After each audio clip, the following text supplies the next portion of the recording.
Après une journée de repos imposée par le Mistral hier, les 29 équipages se sont affrontés pour des régates en stade nautique. Plusieurs courtes courses, tout près du littoral marseillais. La ville, capitale européenne du sport en 2017 et site voile de la candidature olympique de Paris 2024, a déjà accueilli le Tour 22 fois.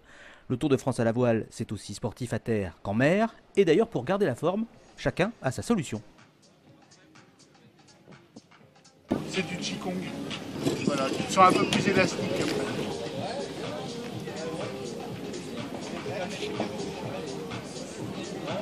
Le Tour de France à la voile, c'est de belles histoires, et parfois elles sont cruelles. C'est le cas pour l'équipage ultramarin Trésor de Tahiti.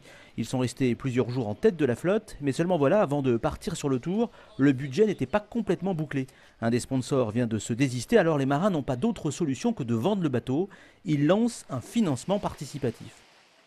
On va lancer une campagne de financement participatif le plus vite possible pour faire un appel au public.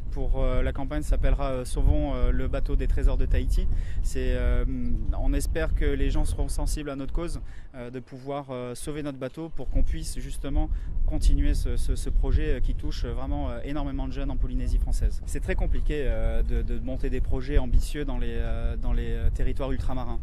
Le tissu économique est très fragile. Ce sont des sociétés qui dépendent beaucoup de l'export ou de la consommation sur place avec des populations qui sont relativement réduites. Donc c'est vrai que la plupart des projets sont financés par des subventions publiques et qui sont tiraillés dans tous les sens entre les associations et les institutions publiques. On a du support du gouvernement de la Polynésie française, mais ça ne suffit pas. Ça ne suffit pas parce que c'est de l'argent public et il faut qu'on fasse attention, on en est très conscient. L'un des membres de l'équipage est marin-pêcheur et il n'avait jamais mis les pieds sur un bateau à voile avant 2015. Il a demandé au skipper de le former pour pouvoir participer à l'aventure. Ce soir, les équipages vont rejoindre Nice, ultime étape de cette 40e édition. Il faudra une nouvelle fois démonter et remonter les Diam 24.